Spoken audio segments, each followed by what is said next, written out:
Hello everyone, welcome to my UPSC. Madhya Pradesh assistant professor के exam दो phase इसके complete हो चुके हैं। एक 9 जून को एग्जाम हुआ है और एक 4 अगस्त को एग्जाम हुआ है। इसका जो थर्ड फेज है उसका एग्जाम होगा 17 नवंबर को। 17 नवंबर को जिनका एग्जाम है वो टेस्ट सीरीज ज्वाइन कर सकते हैं। इस नंबर पे कांटेक्ट कर सकते हैं, वेबसाइट विजिट करके टेस्ट सीरीज ज्वाइन कर सकते हैं। वीडियो के नीचे डिस्क्रिप्शन में लिंक मिल जाएगा, कमेंट सेक्शन में लिंक अवेलेबल है, आप टेस्ट सीरीज ज्वाइन कर सकते हैं। पहला बैच है उसमें 40 टेस्ट करवाए गए हैं, दूसरा है उसमें 38 करवाए हैं और इसमें भी 48 टेस्ट करवाए जाएंगे। तो अगर आप टेस्ट सीरीज ज्वाइन करते हैं तो आपको लगभग 120 के अराउंड टेस्ट मिल जाते हैं, जिसमें सभी में 50 क्वेश्चन है। हिंदी और इंग्लिश दोनों में टेस्ट सीरीज अवेलेबल है। पहला जो एग्जाम हुआ है 9 जून को उसमें टेस्ट सीरीज से 34 क्वेश्चन आए हैं। दूसरा जो एग्जाम हुआ है 4 अगस्त को उसमें 38 क्वेश्चन आए हैं। और भी कोई क्वेरी है तो आप पूछ सकते हैं। Let's begin. इसमें नोट्स वगैरह सब मिल जाते हैं आपको। खरबूजा महल मध्य प्रदेश में किस स्थान पर स्थित है? अभी रिसेंटली ये चर्चा में है, यूं कह सकते हैं एक तरीके से करंट अफेयर्स का क्वेश्चन है। ये चर्चा में क्यों है? अभी मध्य प्रदेश हाईकोर्ट ने रिसेंटली 3 एंशिएंट मॉन्यूमेंट्स हैं बुरहानपुर में, उनकी सुनवाई चल रही थी, जिसमें से एक है जो मुगल एम्परर था शाहजहां और उसका बेटा था शाह शुजा। तो शाहजहां का बेटा था शाह शुजा की जो वाइफ थी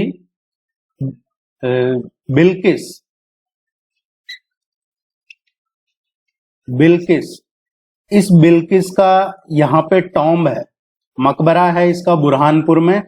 और जो वक्फ बोर्ड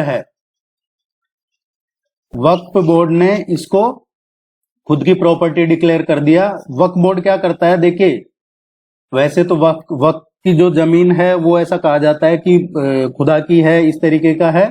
लेकिन इसमें क्या करते हैं ये लोग, जैसे आपके बाहर नोटिस लगा दिया और फिर ये आपके बाहर तख्ती लगा देते हैं कि वक्फ की जमीन है, वक्फ बोर्ड है, इसकी प्रॉपर्टी है।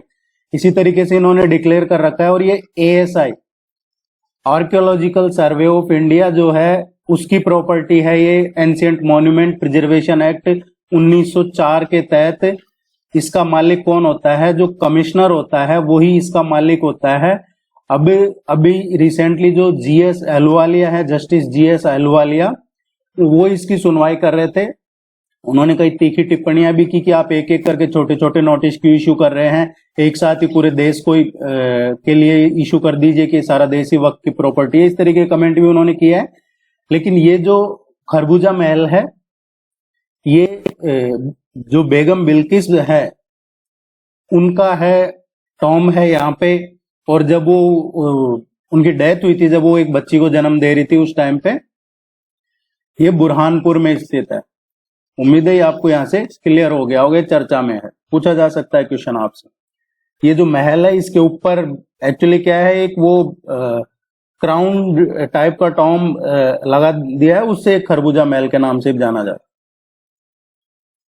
ऊपर जैसे वो गोल सा लगा देते हैं। मध्य प्रदेश राज्य सरकार ने हाल ही में किससे संबंधित समस्याओं की समाधान के लिए लोकपथ मोबाइल ऐप लॉन्च किया है? अभी रिसेंटली मध्य प्रदेश गवर्नमेंट ने ये मोबाइल ऐप लॉन्च किया, लोकपथ मोबाइल ऐप। ये किसकी समस्याओं का किन की समस्याओं को सॉर्ट आउट करने के लिए, समाधान के लिए ये लॉन्च किया है? ये लॉन्च किया है इसके रोड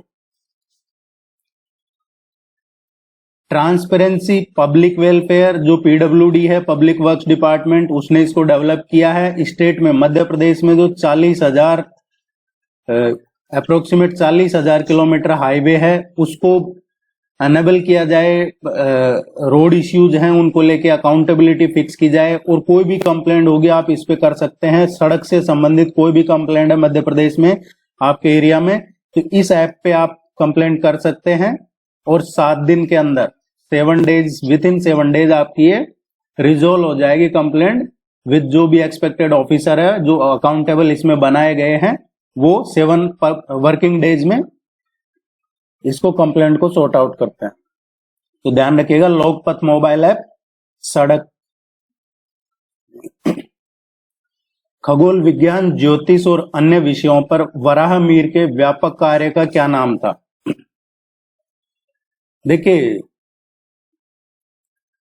आपसे पूछा जा सकता है कि ग्रेविटी को, जो ग्रेविटी है उसको अट्रैक्टिव फोर्स किसने डिस्क्राइब किया था? ग्रेविटी को अट्रैक्टिव फोर्स डिस्क्राइब किया था पहली बार वराहमिहिर ने। एग्जाम में हमसे पूछा जा सकता है, यह भी चर्चा में है इसलिए ये क्वेश्चन करवाया जा रहा है आपको। वो कौन से फेमस एस्ट्रोनॉमर थे जो उज्जैन में रहते थे? वो भी वराहमिहिर ही थे।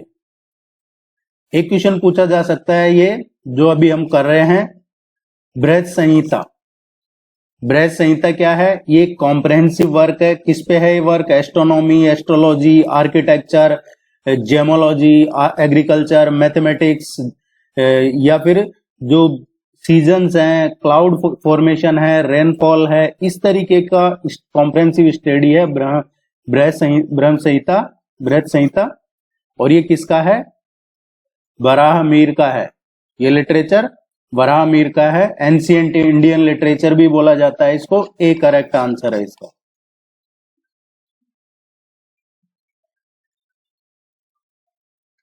निम्नलिखित में से कौन सा राज्य मध्य प्रदेश के दक्षिण पूर्व की ओर स्थित है? मध्य प्रदेश के दक्षिण पूर्व में कौन सा है? ये मध्य प्रदेश है। अब इसके दक्षिण पूर्व में यहां पे कौन सा राज्य है? ये ईस्टर्न साइड हो गया, ये साउथ ईस्ट हो गया, ये साउथ हो गया, ये वेस्टर्न साइड हो गया, ये साउथ वेस्ट हो गया, ये फिर ये नॉर्थ वेस्ट हो गया, ये नॉर्थ हो गया, और ये नॉर्थ ईस्ट हो गया। तो हमसे पूछा है साउथ ईस्ट में कौन सा राज्य है मध्य प्रदेश के। आप मैप को जरूर पढ़िएगा। मैप के बिना इस तरीके की चीजें आप भूल सकते हैं, या फिर मैप तो एटलीस्ट कम से कम डेली 5 मिनट तो आप एक बार देखिए मैप को। कम से कम कौन सा डिस्ट्रिक्ट है उसके पास के 2 जिलों के नाम याद रखिए, आपको बहुत आसान हो जाएगा। अभी आपके पास जो भी टाइम हो, आप रेगुलर ये करते हैं तो पूरे आपके जितने भी जिले हैं वो याद हो जाएंगे आपको। उनके नेबरिंग कौन सा है, इजी हो जाएगा आपको पढ़ने में। इस क्वेश्चन का जो करेक्ट आंसर आएगा छत्तीसगढ़ आएगा, क्योंकि देखिए मध्य प्रदेश 5 राज्य हैं मध्य प्रदेश के चारों तरफ। दक्षिण पश्चिम की बात करें और दक्षिण में यहां की बात करें हम, तो यहां पे है महाराष्ट्र, यहां पे नॉर्थ वेस्ट में ये है राजस्थान, इधर नॉर्थ ईस्ट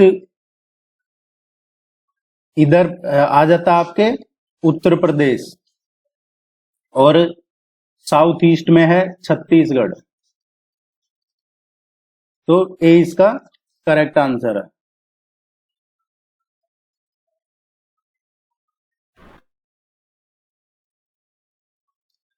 उन्नीस 1908 में राजगढ़ राज्य को कितने परगनों में विभाजित किया गया था? 1908 में कितने परगनों में विभाजित किया गया था?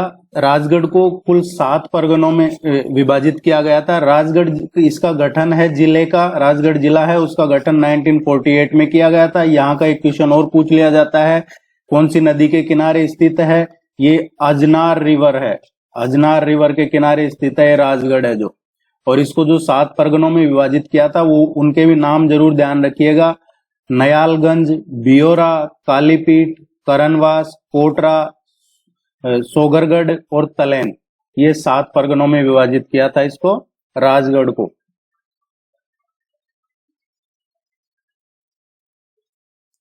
अहिल्याबाई किले और महल में सिंहासन पर विराजमान रानी अहिल्याबाई की मूर्ति कहाँ मिल सकती है? ये मूर्ति कहाँ पे है? देखिए, अहिल्याबाई थी होलकर डायनेस्टी, होलकर साम्राज्य की महारानी थी, ये रानी थी अहिल्याबाई। और इनकी राजधानी क्या थी? माहेश्वर। माहेश्वर इनकी राजधानी थी। और इसको उज्जैन के नाम से भी, अभी उज्जैन है, पहले इसको माहेश्वर के नाम से जानते थे। और यहीं से इन्होंने अपने शासन की शुरुआत की थी।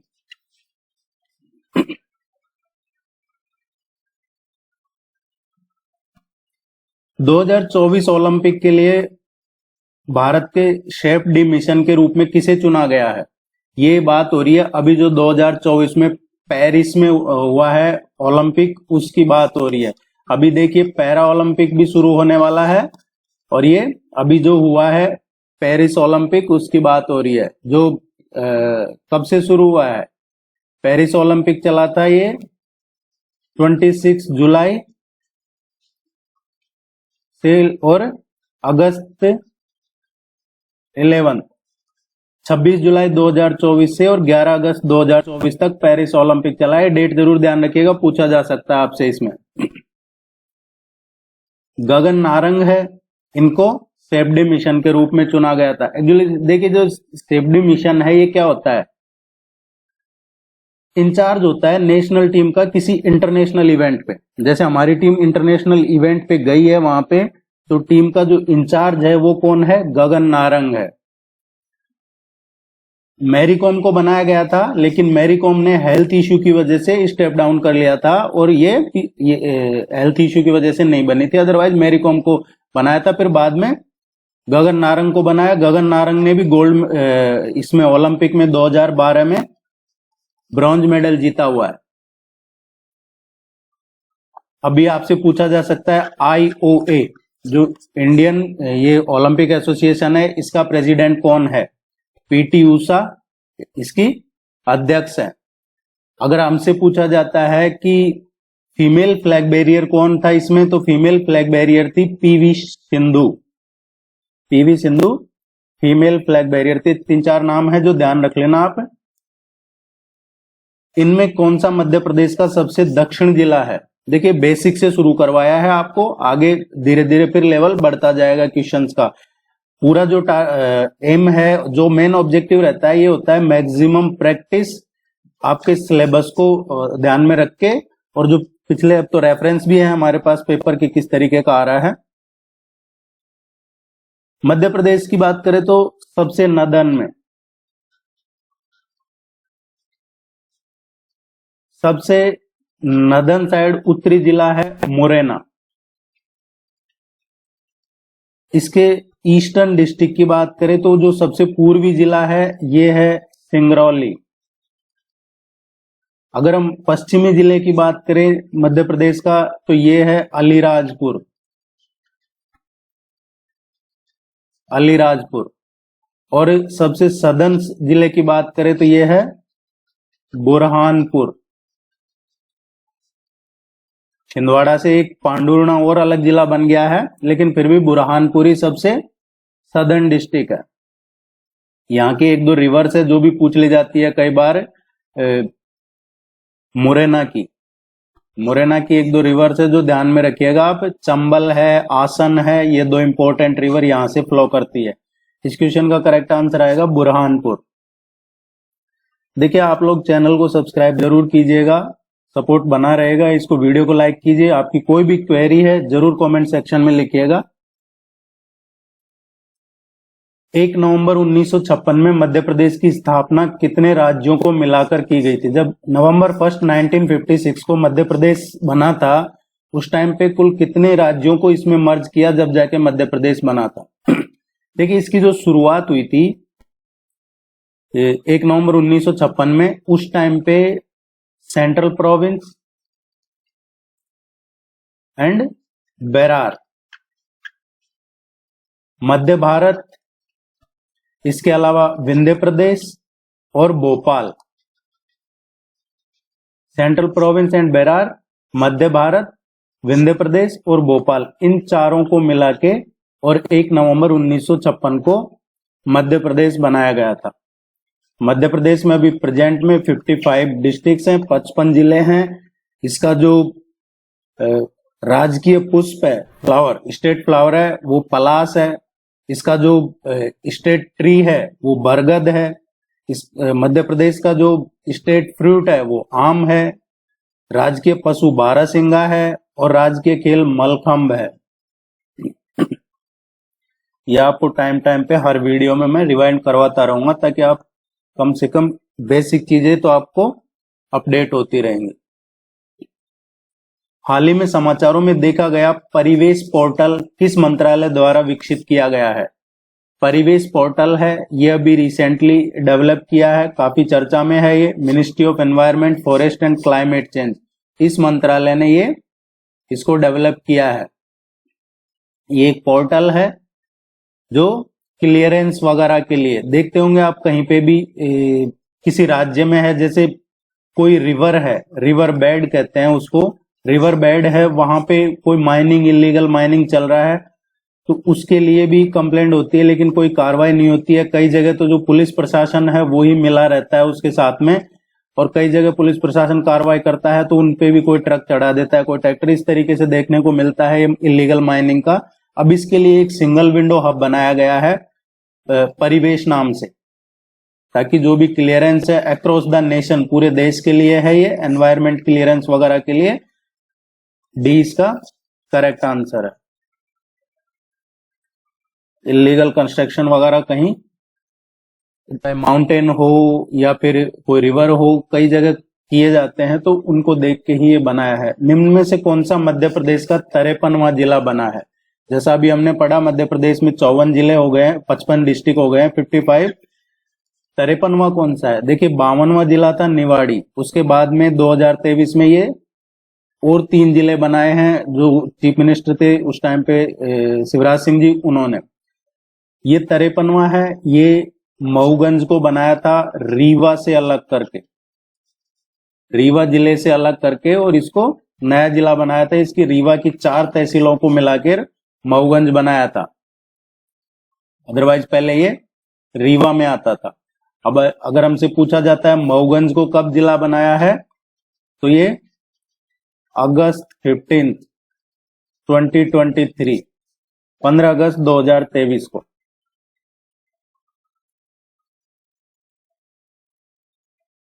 निम्नलिखित में से किस जिले की सीमा महाराष्ट्र से लगती है? इनमें से कौन से जिले की सीमा है जो महाराष्ट्र से लगती है? देखिए नया जिला बना है पांडुर्णा, छिंदवाड़ा से अलग होके। तो पांडुर्णा के बनने के बाद मध्य प्रदेश के 10 जिले हैं, उनकी सीमा महाराष्ट्र से लगती है। 10 कौन से हैं? बैतूल है, अलीराजपुर है, बड़वानी है, खरगोन है, बुरहानपुर है, खंडवा है, छिंदवाड़ा है, सिवनी है, बालाघाट है और पांडुर्णा है। ये टोटल 10 जिले हैं जिनकी सीमा मध्य प्रदेश के जिले हैं जिनकी महाराष्ट्र से लगती है। बैतूल, अलीराजपुर, बड़वानी, खरगोन, बुरहानपुर, खंडवा, छिंदवाड़ा, सिवनी, बालाघाट और पांडुर्णा जो नया बना है। इस क्वेश्चन का करेक्ट आंसर आएगा बैतूल।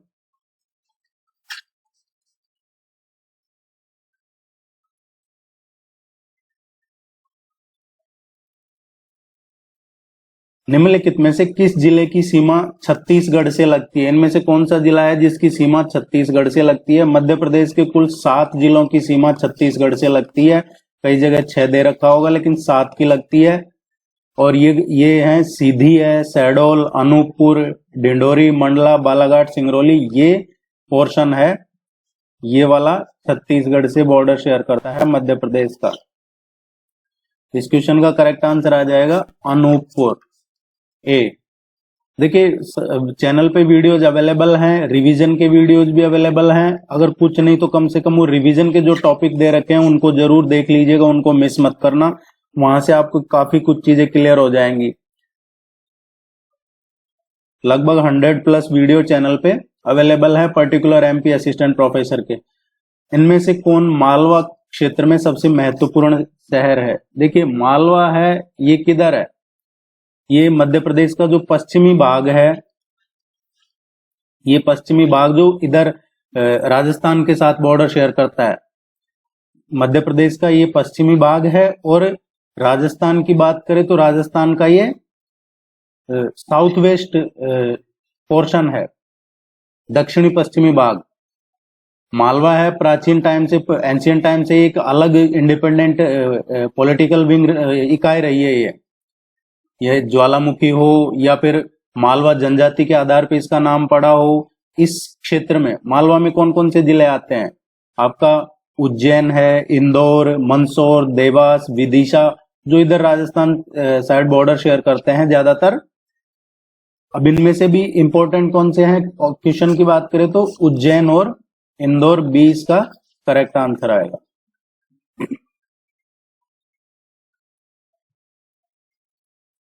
निम्नलिखित में से मध्य प्रदेश का राजकीय वृक्ष कौन सा है? राजकीय वृक्ष मध्य प्रदेश का है, ये बरगद है, फाइकस वैनगेलेसिस, ये इसका वैज्ञानिक नाम है, फाइकस वैनगेलेसिस, ये ध्यान रखना आप।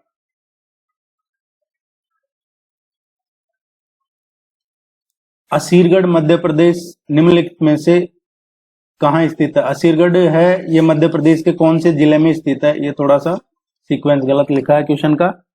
असीरगढ़ मध्य प्रदेश के कहां पे कौन से जिले में स्थित है, ये है क्वेश्चन। असीरगढ़ बुरहानपुर जिले में आता है। असीरगढ़ का यहां से देखिए, असीरगढ़ एक फेमस फोर्ट है, यहाँ जो है अक्सर एमपीपीएससी के एग्जाम में पूछा जाता है, असीरगढ़ का किला। असीरगढ़ मध्य प्रदेश के बुरहानपुर जिले में स्थित है। बुरहानपुर जिले की सीमा अभी हमने पढ़ा महाराष्ट्र से लगती है, और बुरहानपुर जिले में पांधार गांव है, ये पांधार गांव है, और इसमें ये असीरगढ़ का किला है। और इसका निर्माण किसने करवाया था? असीरगढ़ के किले का एक अहीर राजा थे, अहीर किंग, राजा अहीर, उन्होंने करवाया था इसका। इसमें देखिए इस किले में जामा मस्जिद भी है एक, और एक शिव मंदिर भी है। इसको दक्षिण का दरवाजा भी कहा जाता है, सी इसका करेक्ट आंसर है।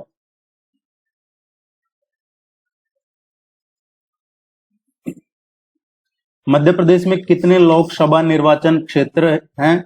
ये एक क्वेश्चन इस तरीके का अक्सर एग्जाम में पूछा जा रहा है कि मध्य प्रदेश में कितनी स्टेट असेंबली है, वो असेंबली सीटें हैं, या फिर अपर हाउस जो राज्यसभा है उसकी कितनी सीटें हैं, लोअर हाउस लोकसभा की कितनी सीटें हैं। तो मध्य प्रदेश में लोकसभा की 29 सीट है। असेंबली का भी क्वेश्चन आया था 4 अगस्त के एग्जाम में, कितनी सीटें हैं? 230 हैं। और राज्यसभा जो अपर हाउस बोला जाता है, राज्यसभा को ऊपरी सदन राज्यसभा होता है, निचला सदन लोअर हाउस लोकसभा होता है। राज्यसभा की मध्य प्रदेश में 11 सीटें हैं और लोकसभा की 29 सीटें हैं। मध्य प्रदेश का उच्च न्यायालय कहाँ स्थित है? मध्य प्रदेश हाई कोर्ट की बात हो रही है। मध्य प्रदेश जो उच्च न्यायालय है उसकी जो मेन ब्रांच है मुख्य वो जबलपुर में है। और ये चाहे सुप्रीम कोर्ट ऑफ इंडिया हो, आरबीआई हो, या फिर ये मध्य प्रदेश का जो जबलपुर कोर्ट हाई कोर्ट है, इनकी स्थापना जो गवर्नमेंट ऑफ इंडिया एक्ट है,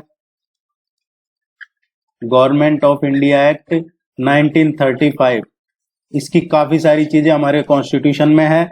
इसके तहत कब की गई थी? 1936 में, 1936 में की गई थी।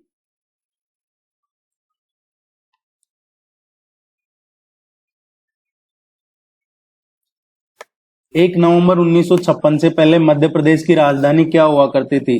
जब मध्य प्रदेश बना है 1 नवंबर 1956 को, उससे पहले मध्य प्रदेश की राजधानी इनमें से कौन सी थी? तो नागपुर मध्य प्रदेश की राजधानी हुआ करती थी।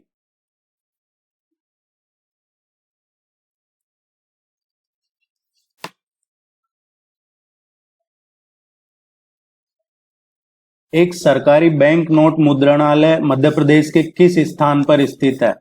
ये बैंक नोट प्रेस कहाँ पे स्थित है, ये पूछा गया है। सरकारी बैंक नोट मुद्रणालय मध्य प्रदेश में ये देवास में है। और इसकी स्थापना कब की गई थी? 1974 में यहाँ पे इसकी स्थापना की गई थी।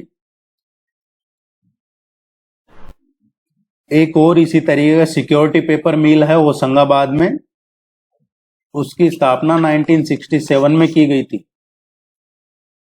जहाँ पे होशंगाबाद सिक्योरिटी पेपर मिल है, यहाँ पे स्टाम्प पेपर, नोट बनाने वाले कागज, जिन कागजों का यूज किया जाता है नोट बनाने के लिए, वो होशंगाबाद में जो सिक्योरिटी पेपर मिल है वहां पे उत्पादन किया जाता है उनका। सी इसका करेक्ट आंसर है।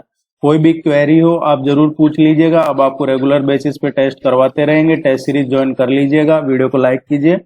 Thank you very much.